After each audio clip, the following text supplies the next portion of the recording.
Morning Bharat में आगे बढ़ेंगे और बात संभल हिंसा और संभल हिंसा में एक नए मोड़ की करेंगे। दरअसल संभल हिंसा के बीच लगातार तमाम सवाल और तमाम खुलासे हो रहे हैं, तो वहीं अब जो खुलासा हुआ है वो दर्शकों वाकई चौंका देने वाला है। दरअसल संभल हिंसा में एक शख्स ऐसा था जो एक पाकिस्तानी मौलाना से वीडियो कॉल पर बात कर रहा था और मौलाना से पूछ रहा था कि संभल हिंसा के अंदर जो शख्स मारे गए हैं क्या उनको हम शहीद कह सकते हैं। फिलहाल पुलिस अब इस शख्स की तलाश कर रही है, लेकिन इसके इस वीडियो ने इस हिंसा में पाकिस्तानी कनेक्शन को लेकर भी नया खुलासा किया है। रिपोर्ट आपको दिखाते हैं।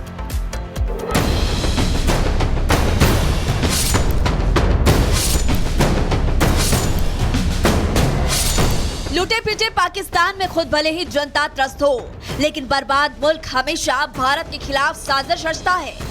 खबर है कि यूपी के संभल में जो हिंसा हुई उसकी पटकथा पाकिस्तान में लिखी गई थी। संभल में 24 नवंबर को हुई हिंसा का पाकिस्तान कनेक्शन सामने आ गया है। दरअसल एक वीडियो पुलिस के हाथ लगा, जिससे ये पता चल रहा है कि संभल का एक मुस्लिम शख्स पाकिस्तानी मौलाना मोहम्मद अली मिर्जा से वीडियो कॉल पर बात कर रहा था। युवक ने मौलाना से हिंसा में मरने वालों को शहीद कहे जाने के बारे में पूछा। जरा देखिए। जी आकिल भाई, कहाँ से आप?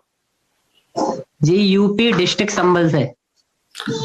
जी अपना सवाल करें। मेरा सवाल ये है कि हमारे यहाँ पर संभल में एक मस्जिद थी तकरीबन 300-400 साल पुरानी, तो उस मस्जिद में जो है सर्वे हुआ था उसका, तो वो गैर मुस्लिम लोग कह रहे हैं कि ये मंदिर था यहाँ पर पहले।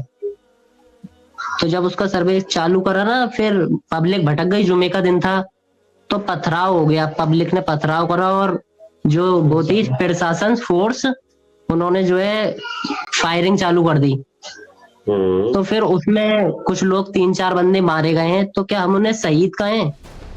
वीडियो में भारत की तरफ से बात करने वाला ये युवक खुद को अकील बता रहा है और ये भी बता रहा है कि वो संभल का रहने वाला है।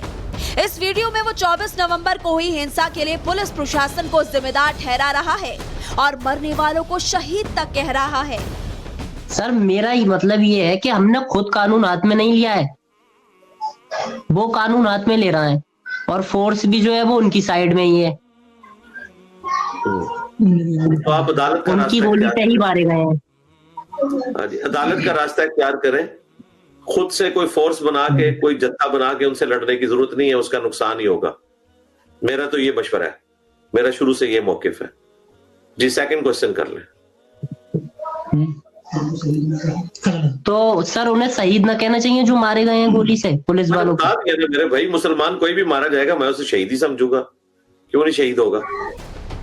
5 मिनट 48 सेकंड की वायरल हुई इस वीडियो में पाकिस्तान के मौलाना को संभल में रहने वाला युवक कह रहा है कि गैर मुस्लिम हमारी मस्जिद पर कब्जा करना चाहते हैं। इस पर पुलिस फोर्स भी उनके साथ है।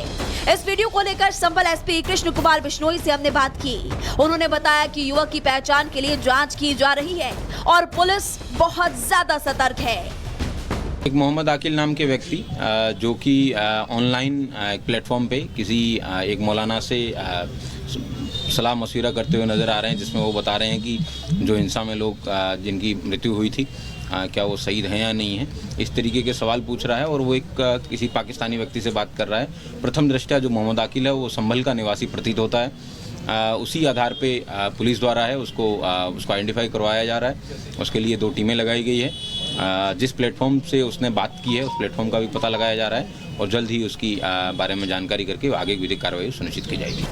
पाकिस्तान के मौलाना से बात करने वाला अकील चाहे कहीं भी छिपा हो, योगी की पुलिस उसे जल्द ही बिल से निकालकर पाकिस्तान कनेक्शन की गुत्थी सुलझाएगी, क्योंकि अपराधी कोई भी हो, कहीं भी हो, ये उत्तर प्रदेश है और यूपी में अपराध माफ नहीं है। और ये अपराध तब और भी ज्यादा बड़ा हो जाता है जब बात भारत विरोध की हो। Bureau report, Republic Bharat. तो दर्शकों, अपराधी कोई भी हो, कहीं भी हो, उत्तर प्रदेश की पुलिस उस अपराधी तक जरूर पहुंच जाएगी। आगे बढ़ेंगे गुड मॉर्निंग भारत में। बात अब बांग्लादेश की करेंगे। दरअसल बांग्लादेश में तख्ता पलट के बीच तमाम तरह की स्थितियां और उन स्थितियों में बांग्लादेश के हालात क्या हैं, ये किसी से नहीं छिपा है।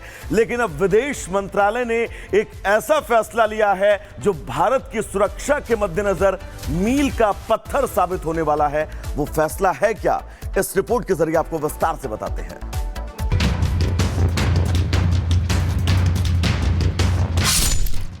अपराध मुक्त सीमा चाहता है भारत। बांग्लादेश विवाद पर भारत की दो टूक। बांग्लादेश में तख्ता पलट के बाद से ही स्थितियां सामान्य नहीं हैं। कुल मिलाकर कहा जाए तो स्वतंत्र बांग्लादेश की स्थापना के बाद से ही अगर कुछ सालों को छोड़ दे तो बांग्लादेश के हालात कभी बहुत सामान्य रहे ही नहीं। लेकिन वर्तमान समय में भारत को लेकर यह हालात बांग्लादेश के कभी थे ही नहीं और भारत भी बांग्लादेश को लेकर हमेशा से सजग ही रहा है। लेकिन अब ना तो वो बात है और ना ही वो हालात जिसके चलते भारत ने बड़ा कदम उठाया है। दरअसल विदेश मंत्रालय की तरफ से एक प्रेस कॉन्फ्रेंस की गई जिसमें विदेश मंत्रालय के प्रवक्ता रणधीर जायसवाल ने कहा कि हमने अपनी स्थिति बहुत स्पष्ट कर दी है। हमने कार्यवाहक, उप कार्यवाहक, उच्चायुक्त को तलब किया था और सीमा पर बाड़ लगाने के बारे में अपनी स्थिति बहुत साफ कर दी थी। हम सीमा पार आपराधिक गतिविधियों, तस्करी और मानव तस्करी, कांटेदार तार की बाड़ लगाने, सीमा पर प्रकाश व्यवस्था, तकनीकी उपकरणों की स्थापना और मवेशी बाड़ लगाने जैसे उपायों को प्रभावी ढंग से संबोधित करके बांग्लादेश के साथ अपराध मुक्त सीमा सुनिश्चित करने के लिए प्रतिबद्ध हैं, जिनका उद्देश्य दोनों देशों की सीमा को सुरक्षित करना है। विदेश मंत्रालय की तरफ से आया ये बयान ऐसे असम्यक हालातों में आया जब लगभग तय था कि भारत ऐसा कोई महत्वपूर्ण कदम उठा सकता है और भारत ने वो मजबूत कदम उठाया भी। बांग्लादेश और पाकिस्तान की बढ़ती दोस्ती और भारत के प्रति यूनुस के लगातार बिगड़ते रवैये से यह साफ था कि भारत अब बांग्लादेश से लगती सीमा पर सीमा सुरक्षा से जुड़ा कोई कदम उठा सकता है, क्योंकि तख्ता पलट के वक्त बांग्लादेश से जो तस्वीरें सामने आई थी, जहां बांग्लादेश के संस्थापक कहे जाने वाले, सरल भाषा में कहें तो फादर ऑफ बांग्लादेश कहे जाने वाले मुजीब की प्रतिमा उनकी ऐतिहासिक धरोहरों को तोड़कर बांग्लादेश ने साफ संदेश दे दिया था कि वो अपने भविष्य में अपने नियम और नियति दोनों ही बदलना चाहता है। Bureau report, Republic Bharat.